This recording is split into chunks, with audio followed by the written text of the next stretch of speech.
Welcome back to the channel. This is market analysis video. इस video को हम देखेंगे पिछला पूरा हफ्ता मार्केट किस तरीके से चला है, अगला पूरा हफ्ता मार्केट किस तरीके से चल सकता है। पिछले पूरे हफ्ते में मार्केट काफ़ी अच्छा कंसोलिडेट किया है आई वुड से। और पिछले हफ्ते की जो क्लोजिंग थी, या फिर मंथली क्लोजिंग बोल सकते हैं, या फिर इसको क्वार्टरली क्लोजिंग भी बोल सकते हैं, इसको 6 मंथली भी क्लोजिंग बोल सकते हैं। पूरा 6 महीने, साल के आधा साल खत्म हो चुका है। अब जुलाई महीना स्टार्ट हो चुका है। जनरली ऐसा बोला जाता है कि जुलाई महीने में अच्छी खासी बाइंग देखने मिलती है और नवंबर महीने में कुछ सेल ऑफ देखने मिलता है। तो जुलाई महीना मैं पर्सनली सिर्फ by side he personally plan करने वाला हूँ। और इस वीडियो के अंदर हम वो सारी चीज़ें देखेंगे कि किस तरीके से सारा मार्केट यहाँ से आगे मूव कर सकता है और किन किन सेक्टर्स में हम बुलिश या बेरिश रह सकते हैं। ठीक है, तो अब हम इस वीडियो को स्टार्ट करेंगे with the last week performance, फिर हम आएंगे सेक्टोरल व्यू के ऊपर, फिर हम आएंगे निफ्टी बैंक निफ्टी के एनालिसिस के ऊपर, और फिर उसके बाद हम आएंगे नेक्स्ट वीक के लिए कुछ स्टॉक्स निकालेंगे उन सारी चीज़ों के ऊपर। So let's start this video with the last week's performance. So पिछले हफ्ते में जो हमने सारे स्टॉक्स निकाले थे उसमें से एक था Eicher Motors, Exide industries, Maruti, Mindtree, emphasis, UBL and Tata consumer products. ठीक है, सो सबसे पहले स्टॉक के ऊपर हम आते हैं, that is Eicher Motors.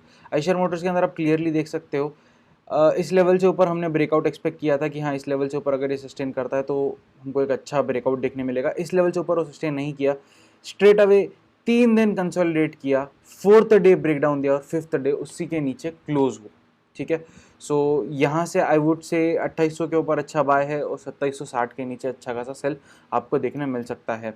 Next stock के ऊपर हम आते हैं, that is Exide industries. Exide industries के अंदर क्लियरली हमको एक अच्छा सा ब्रेकआउट देखने मिला स्ट्रेट अवे, बट हमारा टारगेट आज अचीव हुआ, या फिर हम बोलेंगे कि फ्राइडे के दिन अचीव हुआ, बट परफेक्ट एंट्री और परफेक्ट टारगेट था। ऑलमोस्ट 138 पे एंट्री ट्रिगर हुई, 142 का हमारा टारगेट था। Almost the high made is 141.95। तो इस चीज़ का ध्यान रखना, बहुत अच्छा ट्रेड था एक्साइड इंडस्ट्रीज़ के अंदर। नेक्स्ट स्टॉक के ऊपर हम आते हैं, that is Maruti.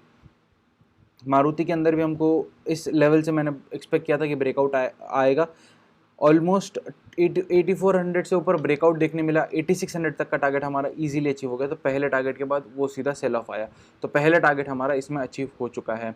Next stock के ऊपर आते हैं, that is Mindtree. This was something from IT sector, और इसमें हमने एक्सपेक्ट किया था कि हाँ, इस रेंज से ये बाहर निकलेगा और एक अच्छा खासा टारगेट ऊपर की तरफ देगा। तो जैसे ही 2880 से ऊपर निकला, सीधा सीधा 3040 तक का टारगेट लगाया। अच्छा खासा ट्रेड था ये, जिसमें मैंने खुद ने ट्रेड किया, बहुत अच्छा एक टारगेट हिट किया मैंने। फर्स्ट टारगेट पे मैं निकल चुका था, उसके बाद में एक सेल ऑफ आया। Now I have again bought this stock, वापस से जोन से बाहर निकला है, मैंने इसके अंदर बाय एंट्री बनाई है। Let's see what happens. I have risk the profit that I have made from the same stock. ठीक है, नेक्स्ट स्टॉक के ऊपर हम अगर आते हैं, दैट इज एम्फोसिस। एम्फोसिस के अंदर भी मैंने बोला था कि जैसे ही रेंज ब्रेकआउट होगा वैसे ही हमको एक अच्छा ट्रेड देखने मिलेगा। रेंज ब्रेकआउट हुआ, बड़ा गैप अप हुआ पहले ही दिन और टारगेट अचीव हो गया। दूसरे टारगेट की तरफ वो जा रहा था, बट ऑलमोस्ट इसने हाई लगाया 2380 का, 20 पॉइंट्स हमारा टारगेट रहेगा, बट उसके बाद में एक बड़ा सेल ऑफ देखने मिला। जब तक के 2260 ब्रेक नहीं होता है, मैं इसमें कोई बाय ट्रेड नहीं इनिशिएट करूंगा। बाकी नीचे की तरफ के दोनों टारगेट्स एक्टिव रहेंगे। नेक्स्ट स्टॉक के ऊपर हम अगर आते हैं, दैट इज यूबीएल। यूबीएल के अंदर हमने सिंपल लेवल्स बनाई थी कि हाँ, ऑलमोस्ट अगर 1510 से ऊपर सस्टेन करता तो बाय करेंगे, और 1480 से नीचे सस्टेन करता तो हम सेल करेंगे। 1480 से नीचे सस्टेन किया और हमको एक अच्छा सेल देखने मिला। स्ट्रेट अवे हमारा पहला टारगेट इसमें अचीव हो गया। एक अच्छा ट्रेड था, इसमें भी टारगेट अचीव हुआ। ऑलमोस्ट हमारे सारे ट्रेड्स में सारे टारगेट्स अचीव हो रहे हैं। नेक्स्ट स्टॉक के ऊपर आते हैं, that is Tata consumer products. इसके अंदर हमने सिंपल सा एनालिसिस किया था कि इस जोन से बाहर निकलेगा तो 740 तक जा सकता है, और इस जोन से नीचे निकलेगा तो ये 3 टारगेट्स हमने रखे थे। नीचे के तीनों targets almost achieve, 2 targets perfectly achieve. Final target थोड़े बहुत आई वुड ऑलमोस्ट से इसने लो लगाया, 2 पॉइंट्स है, 2 रुपये से हमारा टारगेट बच गया। बट हाँ, ऑलमोस्ट तीनों टारगेट हमारे अचीव है। सेल साइड के, बाय साइड का एक टारगेट अच्छे से अचीव है। ओके, इस चीज़ का ध्यान रखना। अच्छा ट्रेड था इसके अंदर। तो पिछले वीक में जितने भी हमने सारे स्टॉक्स निकाले, मार्केट भले ही कंसोलिडेट करता रहा, बट हमारे सारे स्टॉक्स बहुत अच्छा रिटर्न देके गए हैं। ट्रेडिंग रिटर्न्स है, it is not investment returns. ठीक है, अब आते हैं नेक्स्ट वीक के लिए कुछ सेक्टर एनालिसिस के ऊपर, देखते हैं सेक्टर्स किस तरीके से परफॉर्म कर रहे हैं। सो हमारा सबसे पहला सेक्टर है ऑटो सेक्टर। ऑटो सेक्टर के अंदर आप अगर हम 1 डे टाइम फ्रेम के ऊपर आगे आके अगर हम देखते हैं तो एक ब्रेकआउट जो हमको देखने मिला, ब्रेकआउट होकर अब ये रीटेस्ट करके ऊपर की तरफ जा रहा है। तो ऑटो सेक्टर के ऊपर ध्यान रखना, ऑटो सेक्टर के अंदर से हम इस बार भी कुछ स्टॉक्स लेने वाले हैं। Next sector is energy sector. Energy sector के अंदर क्रूड की वजह से न्यूज़ आई हुई है, बट आई एम एक्सपेक्टिंग कि यहाँ से ये बाउंस बैक करेगा ये सेक्टर। अगर नहीं करता है तो अगर इस बार 23,500 का लो ब्रेक करता है तो 22,000 की लेवल हमको देखने मिल सकती है। Next is FMCG. एफएमसीजी ने बहुत बड़ा बाउंस बैक दिखाया है and this is now at a काफ़ी बहुत अच्छे रेंज का ब्रेकआउट ये देने की कोशिश में है। ऑलमोस्ट आई वुड से कि इसने ब्रेकआउट दे दिया है, क्लोज अच्छा दिया है आज। देखते हैं अगर यहाँ से ऊपर सेशन करता है तो 40,000 is my index target. Next stock next sector के ऊपर आते हैं infra I am avoiding for some reasons. IT के अंदर अब हमको थोड़ा बहुत रिवर्सल देखने मिल सकता है, यहाँ से कुछ ना कुछ तो बाइंग हमको देखने मिल सकती है आईटी सेक्टर के अंदर। Next sector is media I am avoiding. और अगर आपको बाय करना है तो 1950 से ऊपर बाय कर सकते हो इस सेक्टर के अंदर, और सेल करना है तो 1860 के नीचे सेल कर सकते हो सेक्टर में अगर डाउनवर्ड्स मोमेंटम आता है तो। मेटल के अंदर अगर हम देखेंगे तो मेटल के अंदर सेम रेंज के अंदर खेल रहा है, जब तक के रेंज ब्रेकआउट नहीं आता है I wouldn't trade anything into metals. ठीक है, नेक्स्ट सेक्टर के ऊपर आते हैं दैट इज फार्मा के अंदर मुझे अच्छा बाउंस बैक देखने मिल रहा है। I am almost saying from the last week कि फार्मा बाउंस बैक करने के लिए तैयार है। ऑलमोस्ट 12,400 से ऊपर अगर सस्टेन करता है तो फार्मा के अंदर एक बहुत अच्छा अपवर्ड ट्रेंड आ सकता है। नेक्स्ट सेक्टर के ऊपर आते हैं दैट इज रियल्टी समथिंग जो मैं पर्सनली अवॉइड कर रहा हूँ for some reasons. Infra, realty, IT, इसके अंदर आईटी के अंदर तो भी मैं बोलूँगा कि हाँ रिवर्सल मुझे देखने मिल रहा है तो आई वुड ट्रेड। ठीक है, मीडिया, इंफ्रा और रियल्टी, ये तीन चीज़ें मैं अवॉइड कर रहा हूँ। अब आते हैं निफ्टी और बैंक निफ्टी के एनालिसिस होता है कि निफ्टी और बैंक निफ्टी के अंदर अगले पूरे हफ्ते में किस तरीके का मोमेंटम हमको देखने मिल सकता है। सो बैंक निफ्टी को अगर हम डेली टाइम फ्रेम के ऊपर देखेंगे तो डेली टाइम फ्रेम के ऊपर अगर हम एक लोअर ट्रेंड लाइन बनाते हैं तो जब तक ये ट्रेंड लाइन टूटती नहीं है तब तक कि हम सेफ है टू गो लॉन्ग। अगर ये ट्रेंड लाइन ब्रेक होती है तो आई वुड से अपनी लॉन्ग पोजीशन एग्जिट कर लो। शॉर्ट्स में एंट्री मैं रेकमेंड नहीं करता हूँ, बट हाँ अपनी लॉन्ग पोजीशंस को एग्जिट कर दो। बाकी अगर हम intraday time frame that is 15 minutes के टाइम फ्रेम के ऊपर आगे अगर हम देखते हैं तो I would say market is going into a very good bullish trend.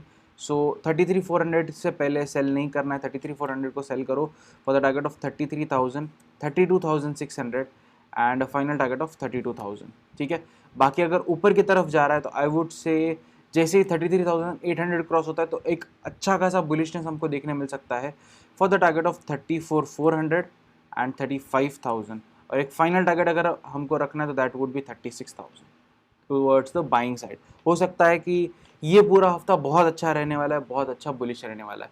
Next index के ऊपर आते दैट इज निफ्टी, और निफ्टी के अंदर अगर हम देखेंगे तो पिछले पूरे वीक में हमने जो भी एनालिसिस किया था वो बहुत अच्छे से चला है। इनफैक्ट आई वुड से हाँ कंसोलिडेट ज़रूर किया है, बट हाँ अच्छा एनालिसिस था। अगर हम एक अपर ट्रेंड लाइन मार्क करेंगे तो यू कैन क्लियरली सी एक ट्रेंड लाइन को निफ्टी बहुत रिस्पेक्ट कर रहा है। जैसे ही इस ट्रेंड लाइन का ब्रेकआउट मिलेगा I am going to buy for a target of 16,000 and 16,400। ये दो टारगेट्स के लिए मैं बहुत अच्छा और हैवी बाय करने वाला हूँ। बाकी अगर नीचे आता है तो जब तक के 15,600 ब्रेक नहीं होता है I would not create any short position. 15,600 break होता है तो 15,200 and 14,800 these are my two targets. नीचे की तरफ भी बड़े टारगेट है, ऊपर की तरफ एक फाइनल टारगेट अगर ऐड करना है तो दैट वुड बी 16,750। इस चीज़ को ध्यान में रखना, ऐसे कुछ मेरे टारगेट्स रहने वाले हैं निफ्टी के अंदर। ओके, सो अब हम आते हैं नेक्स्ट वीक के लिए कुछ स्टॉक्स के ऊपर, कुछ स्टॉक्स निकालेंगे कि किसके अंदर हमको एक अच्छा मोमेंटम देखने मिल सकता है।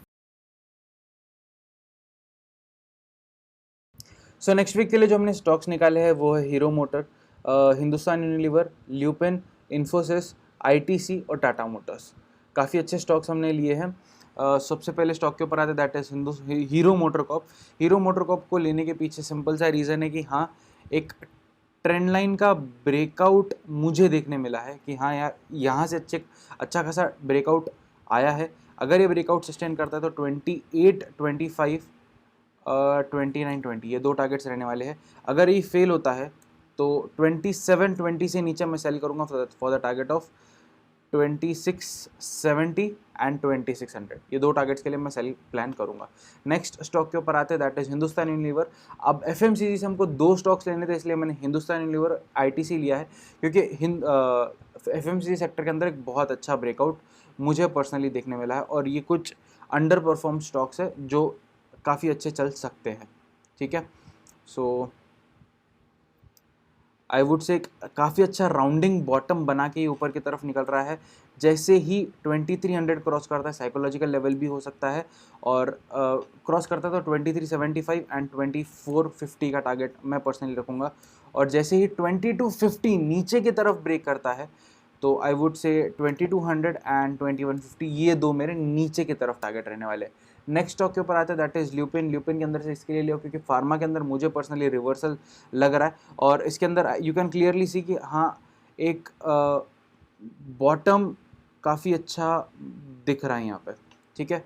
सो इस वजह से मैंने पर्सनली आज मतलब फ्राइडे के दिन मैंने अच्छी खासी क्वांटिटीज़ में बाय रखा हुआ है। सो 620 से नीचे सेल करो फॉर द टारगेट ऑफ 608, जो मेरा बाइंग प्राइस के आसपास है। मेरा ऑलमोस्ट बाइंग प्राइस है 613 रुपीज़, और 608 उसके बाद में 590 एंड फाइनल टारगेट ऑफ 570, ये तीन टारगेट्स के लिए आप सेल कर सकते हो। बाकी अगर यहाँ से ऊपर जाता है तो आई वुड से जैसे ही आपको ये स्टॉक 635 से ऊपर दिखे, बाय करो for the target of 650, 670 and almost 690, या फिर 700 रख सकते हो। इन तीन टारगेट्स के लिए बाय करो स्ट्रेट अवे स्टॉक को। नेक्स्ट स्टॉक के ऊपर आते हैं, दैट इज इन्फोसिस। इन्फोसिस के अंदर सेम चीज़, ब्रेकआउट की वर्ज के ऊपर ये रुका हुआ है ये स्टॉक। जैसे ही इसमें कोई ब्रेकआउट हमको देखने मिलेगा, that is almost I would से 1485 से ऊपर अगर ये सस्टेन कर लेता है तो you should buy for the target of 1520, 1580 and final target of 1640। बाकी अगर नीचे आता है तो 1455 से नीचे सेल कर सकते हो, अच्छा सेल लेवल है। इससे नीचे सेल करो for the target of 1420 and final target of 1360। इन दो टारगेट्स के लिए आप सेल कर सकते हो स्ट्रेट अवे, इन दो टारगेट्स के लिए आप सेल कर सकते हो, ठीक है, सिंपल। नेक्स्ट स्टॉक के ऊपर आते हैं, दैट इज आईटीसी। आईटीसी अब अपनी मल्टी ईयर ब्रेकआउट के ऊपर है, 300 का टारगेट इजीली अचीव करने वाला है, and I am personally long into this since a very long time. बहुत काफ़ी दिनों से मैं इसके अंदर अपनी लॉन्ग पोजीशंस होल्ड करके रखा हूँ, and patience is paying me of. Dividend तो आता ही है, but patience is paying me of very good. और 280 से ऊपर ही अच्छा खासा बाय था। आई वुड से जैसे ही 285 अगर क्रॉस होता हुआ दिखता है तो स्ट्रेट अवे हम 296, 300 का टारगेट रहेगा, और 300 अगर 300 से रेजिस्टेंस लेता हुआ दिख रहा है तो 300 पे एग्जिट कर देना, नहीं तो सीधा 310 का टारगेट हम पर्सनली लेंगे। बाकी नीचे की तरफ आई वुड से मैं एनालिसिस नहीं करना चाहता हूँ, बट स्टिल 280 से नीचे सस्टेन करता है तो 270 एंड 260, ये दो टारगेट्स के लिए आप सेल कर सकते हो, ठीक है, सिंपल सा एनालिसिस है। बट इस टाइम आईटीसी 300 दिखा देगा। नेक्स्ट स्टॉक के ऊपर आते हैं, that is Tata Motors. Tata Motors को लेने के पीछे रीज़न ये है कि आई हैव कुछ रीज़न की वजह से मैंने कुछ पोजीशंस होल्ड करी थी, वो अभी तक एग्जिट नहीं हुई, और मैंने इसको रोल ओवर किया है। अब रोल ओवर किया है तो I have just done some simple सा एनालिसिस कि हाँ एक इम्पॉर्टेंट सपोर्ट लेवल था, कभी रेजिस्टेंस था, उस लेवल को ये ब्रेकआउट करके अब सस्टेन कर रहा है, दिस वाज दिस लेवल। तो इससे नीचे अगर जाता है तो आप सेल करो for the target of 400 and 380। I would also sell now, अगर 405 के आसपास मुझे दिखता है तो मैं खुद भी सेल करने वाला हूँ। और अगर दिस टाइम 420 क्रॉस होता है तो 440 एंड फाइनल टारगेट ऑफ 480, बीच में एक 460 का टारगेट आप रख सकते हो। नीचे की तरफ you can add a target of 360, ठीक है, सिंपल सा एनालिसिस है। 420 से ऊपर बाय 440, 450 एंड 480 के लिए। नीचे की तरफ 410 से नीचे सेल करो for the target of 400, 380 and 360, okay. So इसी के साथ मैं इस वीडियो को खत्म करता हूँ। आई होप आपको ये वीडियो ज़रा पसंद आएगा। वीडियो पसंद है तो please like, share, subscribe, comment सब कुछ करके जाना। With that said I end this video on a very happy note. Happy day to all guys, bye and thank you for watching, staying this long.